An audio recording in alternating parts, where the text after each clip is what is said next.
Meus amigos e minhas amigas, a vocês que acompanham a TVI em suas multiplataformas, pelo YouTube, pelo app, pela TVC, chegamos a mais um encontro do Naquela Mesa Entrevistas, espaço de diálogo que quer colocar em relevo a cultura, a educação, os talentos de um povo, as características mais marcantes da identidade de uma gente. Essa nossa gente grapiúna, essa nossa gente baiana, essa nossa gente brasileira. Abrindo o mês de outubro, o mês em que se comemora o Dia do Professor, o Naquela Mesa Entrevistas, que vai ao ar toda terça-feira às 21h30 e todo sábado às 18h30, ofertará a vocês uma série de entrevistas com professoras e professores, educadoras e educadores que desempenham sua função nas mais variadas modalidades, com a defesa dos mais variados temas, mas que tem como pano de fundo a defesa por um modelo de sociedade mais justo, igualitário, menos racista, um combate ininterrupto a toda sorte de violência e intolerância. E, para a minha alegria, para a nossa alegria, né, já para usar a linguagem que viraliza por aí nos memes, mas para traduzir também um afeto muito verdadeiro, eu recebo hoje uma amiga querida, uma profissional cujo trabalho inspira, né? Ela é formadora de docentes, ela é educadora, ela é militante, ela é gestora educacional, ela, enfim, é uma pessoa que se coloca e ocupa os espaços para defender a educação, sobretudo nas relações étnico-raciais e de gênero, na diversidade, enfim, é doutora, ela é pós-doutora, ela é professora da Universidade Federal do Sul da Bahia, enfim, eu faço esse pequeno preâmbulo apresentando, porque se fosse falar do currículo dela, a gente ia passar aqui o programa inteiro. E eu vou perguntar a ela, ao recebê-la carinhosamente agradecendo, quem é Fabiana Lima, ela por ela. Nossa, Rafa, já começa assim? Primeiro, te agradecer, né, pelo convite, de estar no programa, conversando com você. Você sabe que a admiração é mútua, né, desde um bom tempo, né, quando nos conhecemos lá no finalzinho de 2015, né, num projeto educacional. Então, nossa, como é difícil se definir, né? Como é difícil se definir. Eu acho que eu sou uma mulher negra em movimento. Acho que eu posso dizer isso, né? Todas as minhas ações e toda a minha existência, ela tem uma relação profunda desde muito cedo na minha vida, né? De pensar a nossa sociedade sob novos parâmetros, no sentido de combater a desigualdade racial e as desigualdades correlatas, né, que, na verdade, estruturam as nossas relações sociais. Então, acho que eu posso dizer que eu sou uma mulher negra em movimento, também uma acadêmica e intelectual negra, né? Acho que é uma definição aí para a gente começar. É muito difícil se definir, somos múltiplos, né? Mas para a gente começar, pode ser por aí.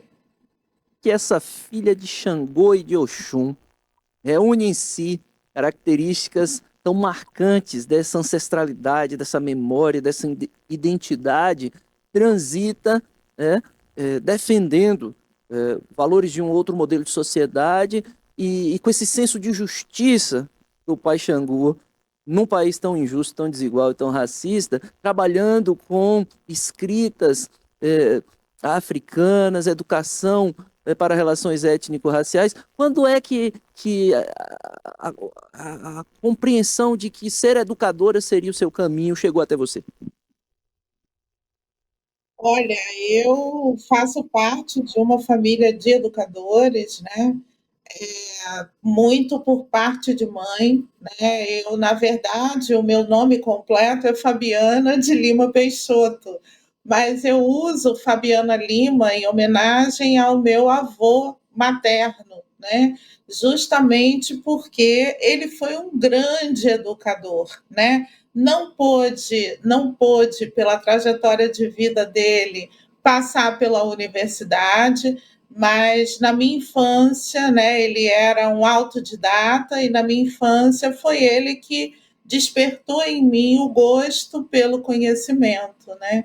Então, eu acho que olhar para a sociedade no sentido de pensar o combate ao racismo e às injustiças sociais vem desde muito cedo, né? Desde a minha adolescência, eu acho, né? Estudei no Rio de Janeiro em uma escola pública muito popular e conceituada no Rio de Janeiro. E anos depois fui dar aula nessa mesma escola, né? E foi, me parece que o trabalho de educadores dessa escola, né, sobretudo de linguagens, história e filosofia, que me levaram a olhar para o mundo assim criticamente e pensar aí no combate das múltiplas desigualdades dentro da qual estamos imersos, né? Acho que começou por aí. Eu posso pensar na figura do meu avô como um grande educador, né? E nesse caminho a partir do Colégio Pedro II e os educadores que eu tive nessa escola. Fabi, você defende e nas suas pesquisas, na orientação dos estudantes e docentes em formação que passam pelas disciplinas que você ministra, ou pelos projetos que você capitaneia, uma educação pluriversal, pluriepistêmica, pluriétnica, enfim, um verdadeiro encontro de saberes populares com saberes acadêmicos e escolares, um processo de abertura da escola para o diálogo com o território. Então, obviamente, nós temos aqui pessoas que nos acompanham, que são especialistas, que são educadoras e educadores, mas temos o público em geral. Então, eu queria pedir à professora, que de maneira bastante didática, apresentasse para os nossos telespectadores que visão educacional é essa e qual a importância de defendermos esses valores num país como o nosso, diversificado na sua Constituição, mas tão violento quando se trata daquilo que não está no discurso hegemônico, daquilo que não veio do eurocentrismo ou da perspectiva judaico-cristã. Maravilha, Rafa, porque eu acho que me leva a falar também de um outro pilar educador na minha vida, que foi o movimento social negro, né? Desde os 15 anos de idade eu tenho contato no Rio de Janeiro e em Salvador com o movimento negro, né? E o movimento negro me educou a olhar as ambiguidades coloniais, colonizadoras da nossa sociedade, né? E também a promover o combate a isso, né? Então, eu acho que pensar a educação como um espaço possível, né, da gente produzir conhecimentos, mas conhecimentos também que circulam na sociedade através dos movimentos sociais e também de territórios de saberes tradicionais, né? Isso sempre fez parte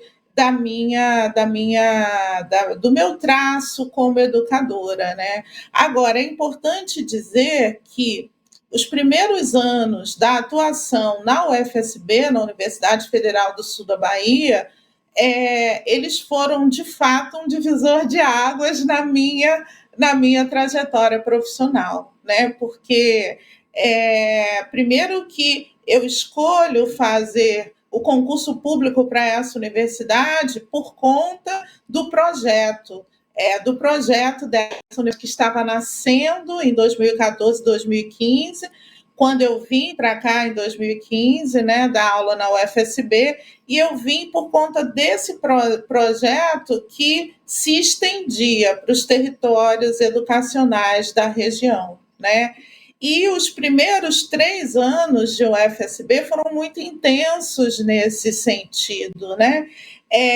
E me fez perceber, enquanto intelectual, professora, educadora, cidadã, que é possível a gente fazer uma educação sob outros parâmetros, uma educação que constrói saberes com os territórios, né? Que constrói saberes com os sujeitos e sujeitas de territórios, sobretudo territórios subalternizados, né? Territórios inferiorizados, se a gente for pensar nas nossas relações coloniais de poder, sobretudo territórios negros e indígenas aqui da região, né? Territórios quilombolas, né? Bairros de periferia dos centros urbanos, até mesmo quilombos urbanos, se a gente for pensar no quilombo do Porto de Trás, de Itacaré, né? E foi justamente o contato também com sujeitos e sujeitas, meus estudantes, né, das minhas turmas, que vêm de diversos territórios, também periféricos, aqui da região Itabuna-Ilhéus, né? Então, a possibilidade da gente construir conhecimento em diálogo com os territórios, em diálogo com a escola, né? Transformou a minha atuação docente, a minha perspectiva também de pesquisadora, né?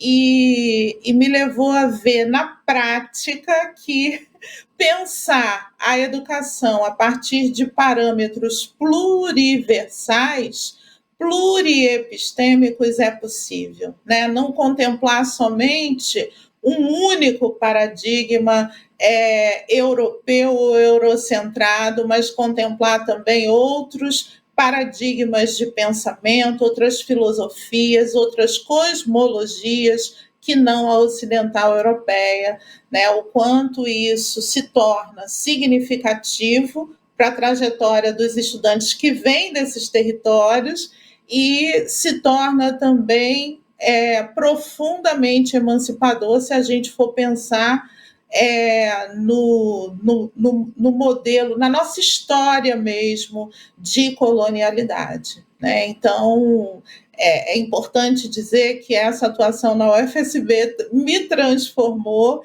e hoje, né, nas pesquisas que eu desenvolvo, eu penso o currículo a partir desses parâmetros, né? Tanto sem grandes amarras disciplinares, né? Então, pensar o currículo como uma possibilidade do diálogo interdisciplinar e o diálogo entre diversos saberes, diversas cosmologias, diversos pluriversos.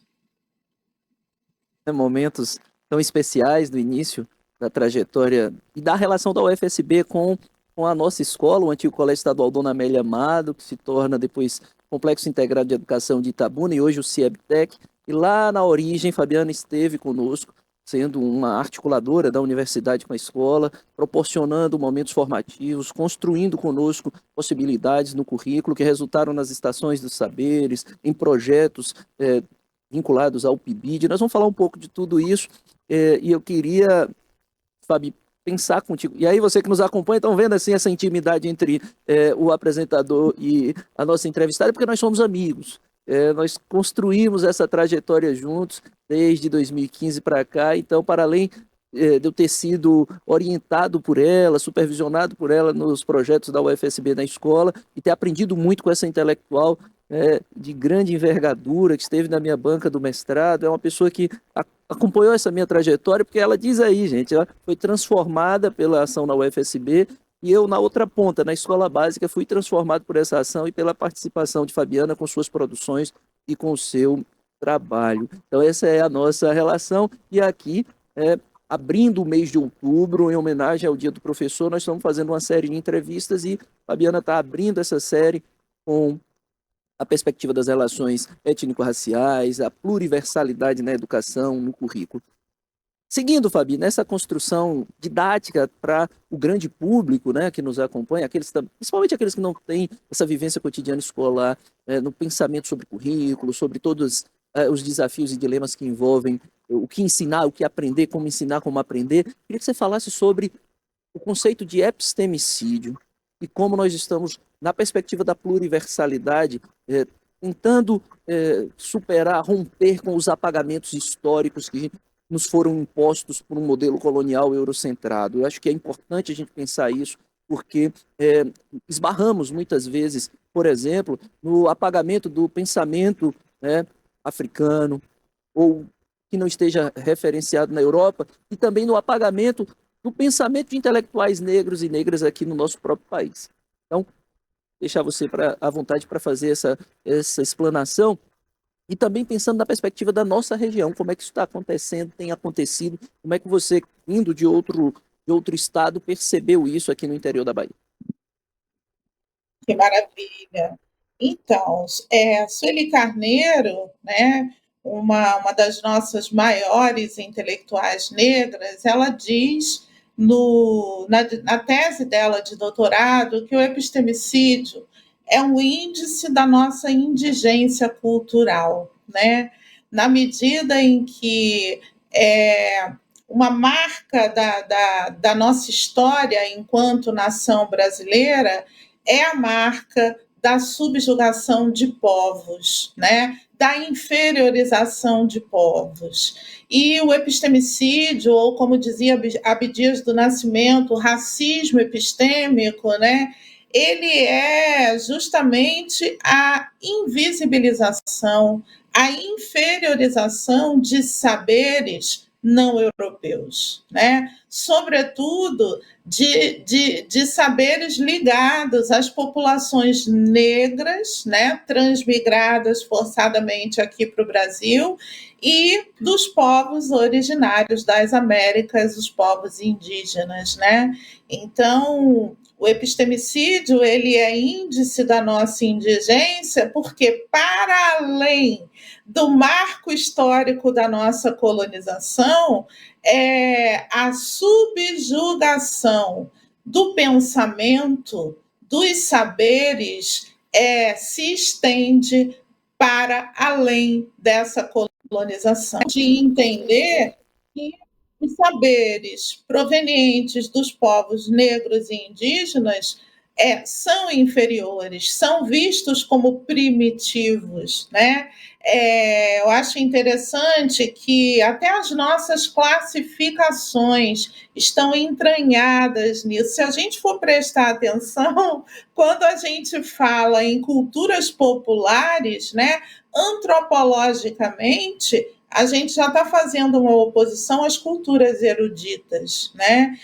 Então é interessante o quanto a nossa visão da produção de conhecimento, da produção de saber, ela é extremamente hierarquizadora e voltada para uma única episteme, uma única epistemologia de tradição euro-ocidental, da tradição dos nossos colonizadores, né? Então, me parece que todo o movimento recente que a gente pode falar, né, de 2 décadas para cá, mais ou menos, né, tem sido um movimento aí de descolonizar os saberes, descolonizar o currículo, né, demonstrar que essas amarras que nos prendem a uma única matriz de saber, ela só nega direitos, né? É muito interessante quando eu trabalho com os meus estudantes, né?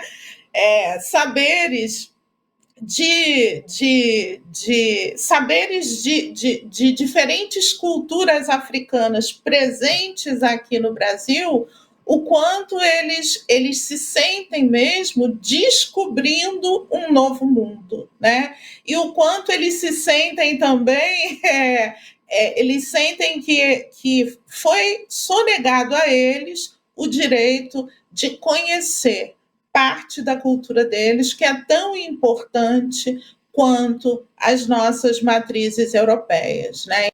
Parece que se o epistemicídio, como disse o Eli Carneiro, é uma das marcas da nossa indigência cultural, né? A contracolonialidade, como diz também Antônio Bispo dos Santos, o Nego Bispo, né? Ele pode ser uma resposta interessante a essa monoepistemicidade, a esse único olhar para a produção de conhecimento e de saberes, né?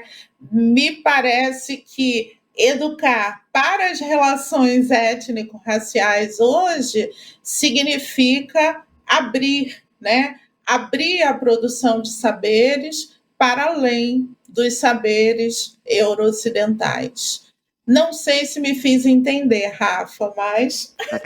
Acredito que sim. Acredito que para os nossos telespectadores que não estão na lida diária com as questões curriculares, com a produção do conhecimento acadêmico ou escolar, eu acho que foi realmente bastante elucidativo. Quero te dizer o seguinte, como é que está então hoje o cenário da formação docente para lidar com os desafios, né, de toda essa conjuntura, todo esse contexto que você apresenta e coloca como parte da construção de um novo modelo de sociedade. Você que lida cotidianamente com a formação de educadoras e educadores, trazendo essas perspectivas como fundantes do seu fazer, o que você encontra, né, em termos de potencialidade e de desafio e limitação? Eu acho que temos muito a caminhar, já caminhamos muito, né?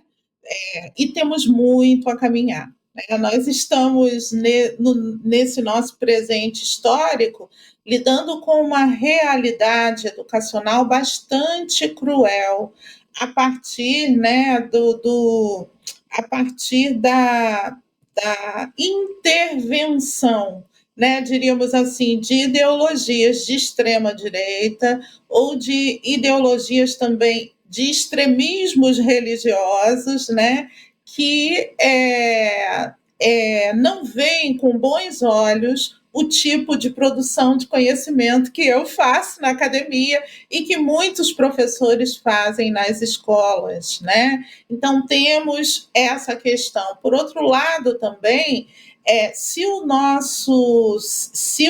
Estado, em termos de políticas públicas, avança, nós também vivemos hoje um momento de alguns retrocessos. Avançamos, né, a partir de legislações que trouxeram aí a obrigatoriedade para o currículo de discutir a história e a cultura africana, afro-brasileira e indígena, né? A partir das leis 10.639, 11.645. No entanto, se a gente for olhar o sistema educacional, me parece que avançamos pouco, né? A maioria das escolas ainda traz os saberes africanos e indígenas muito mais numa perspectiva estereotipada do que enquanto um saber digno de fazer parte da escola ou da universidade, né? Ainda temos ações pontuais nas escolas e geralmente a partir de professores que são considerados militantes, né? É interessante, né? Eu mesma na universidade sou considerada por muitos colegas como uma professora militante. Colegas que não reconhecem que o que eu produzo é tanto conhecimento quanto o que eles produzem, né? Então, acho que temos limitações e temos avanços, né? Hoje nós temos, por conta dessa legislação, a obrigatoriedade de, na formação docente, trabalhar com as diferenças, incluindo as diferenças étnico-raciais, de gênero, sociais, né? Trabalhar com as diferenças numa carga horária específica. E isso traz alguma modificação, né?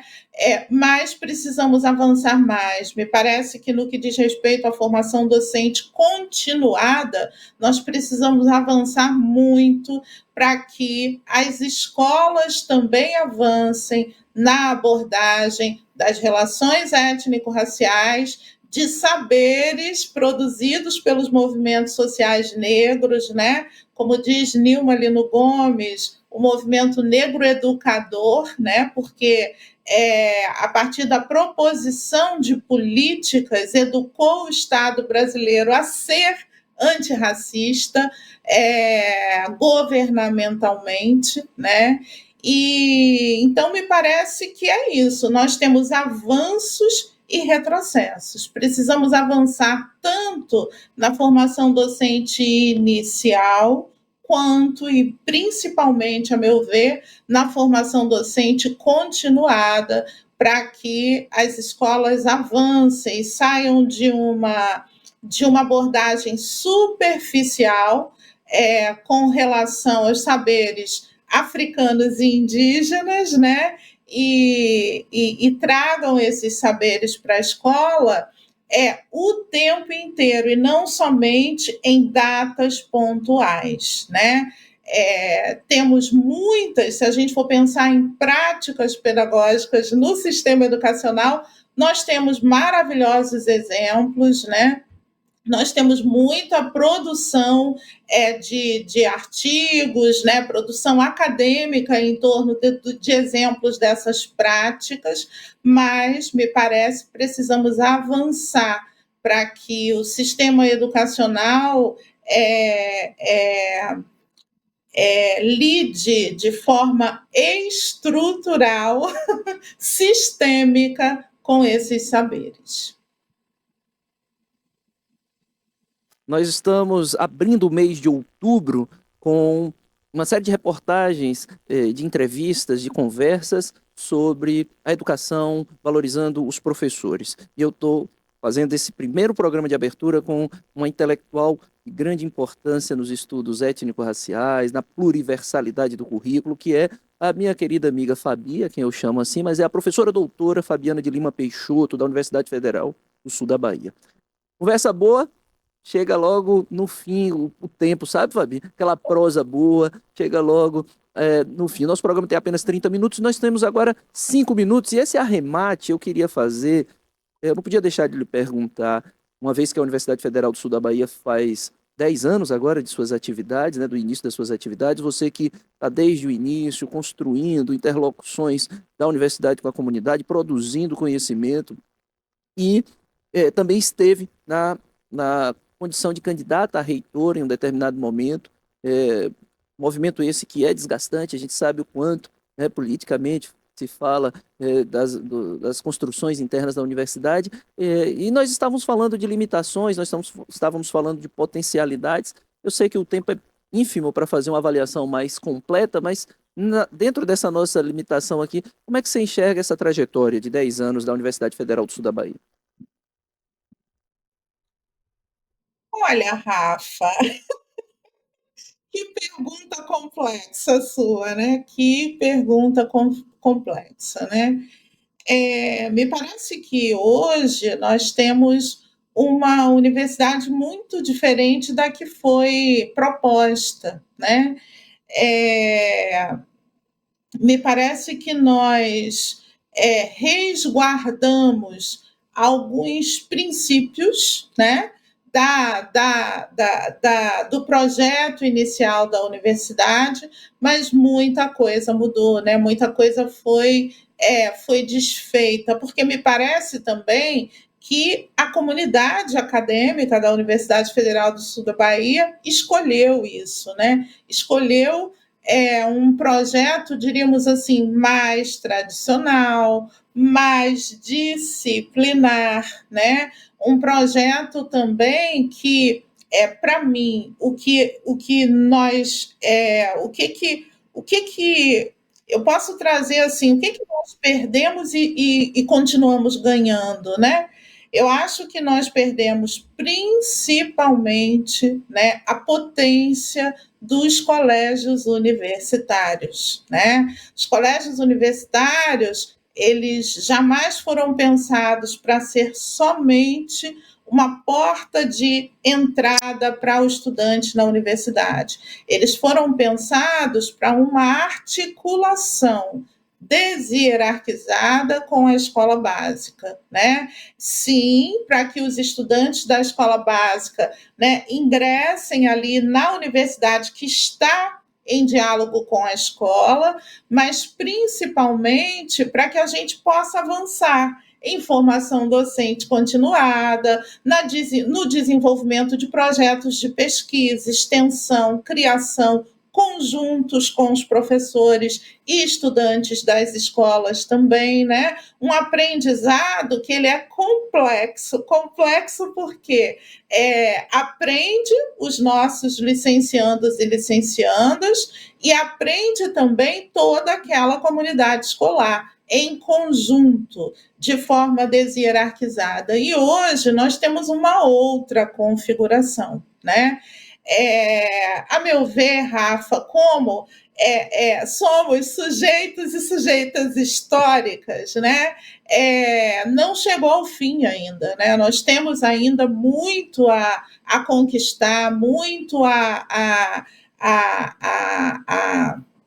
muito a transformar e a emancipar, né? Mas, de fato, não temos, nesse momento, 10 anos depois, aquele projeto inicial. Agora, temos, né? E eu costumo sempre dizer, eu escolho ficar na UFSB interdisciplinar, pluriepistêmica, né?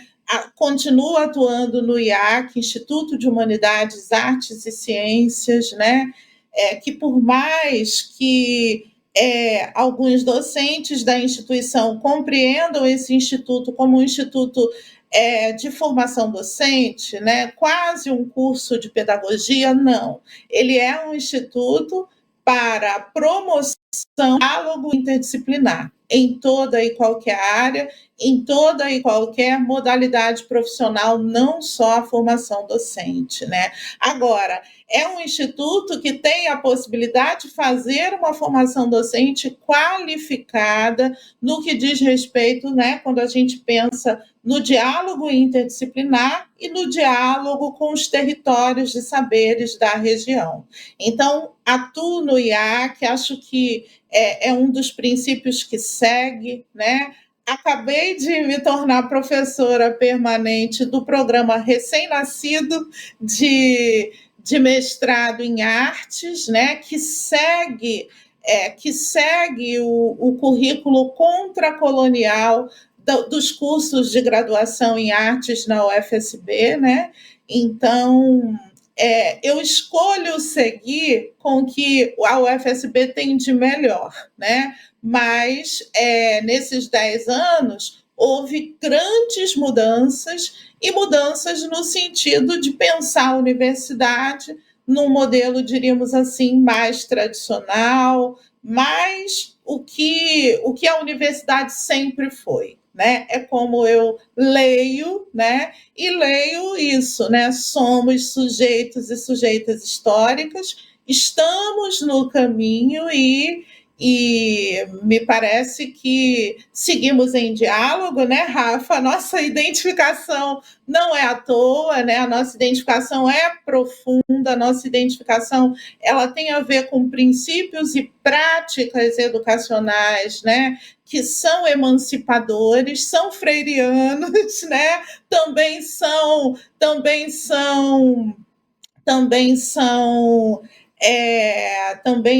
me parece que possibilitadores de novas construções no espaço escolar e na universidade. E seguimos, isso é que importa. Importa, seguimos. Quero te agradecer, Fabi, bem-horadamente pela presença, pela sua contribuição para a educação pública, desde a educação básica à formação docente, aos cursos de pós-graduação. Dizer que eu espero que essa seja a primeira conversa de outras tantas que nós seguiremos tendo aqui publicamente, né, porque eu acho que ocupar os espaços de mídia, principalmente também da mídia tradicional, a TV, uma TV por assinatura que acessa determinados públicos, e a gente precisa trazer essas reflexões. Infelizmente o tempo de hoje já estourou, mas quero dizer que eu acredito que essa conversa já é por si um documento importante para o pensamento, né, da educação aqui no nosso território e com repercussões fora dele. Então, muito obrigado pela sua participação, pela sua contribuição, pela sua militância, sim, porque nós precisamos, né, ocupar esses espaços e trazer a nossa perspectiva de uma outra visão de sociedade. Então, brevíssimas considerações finais, eu quero te passar a palavra e já ir agradecendo a todas as pessoas que nos acompanharam. O programa vai ao ar toda terça-feira às 21h30 e todo sábado às 18h30, sempre com novas entrevistas, e você já sabe, é sempre feito para você. Fabi, suas considerações e seu até breve. Então, gosto quando você fala da sua militância, sim, eu sei que eu sou militante, eu sei que eu sou, eu sei que o meu corpo e o que eu expresso, o que eu produzo é político, né? Agora que todo mundo compreenda que militância também é produção de conhecimento. Militância não é só não é só reivindicação política, né? Eu me despeço agradecendo sempre, né, a gentileza do Rafa, a possibilidade da gente trazer aqui assuntos, questões que são importantes para a gente pensar a educação, para a gente pensar a sociedade. Agradecer sempre também a possibilidade de diálogo com o Rafa, né? Com o Rafael. Estou também falando aqui Rafa, com o Rafael, né? Por conta da nossa intimidade. E agradecer mesmo, tá? Estou à disposição. Quando a gente quiser aí estender a conversa, estou à disposição. Obrigado, Fabi. E a você que nos acompanha já sabe, programa Naquela Mesa Entrevistas, toda terça-feira às 21h30 e todo sábado às 18h30, sempre pensado, feito carinhosamente para você.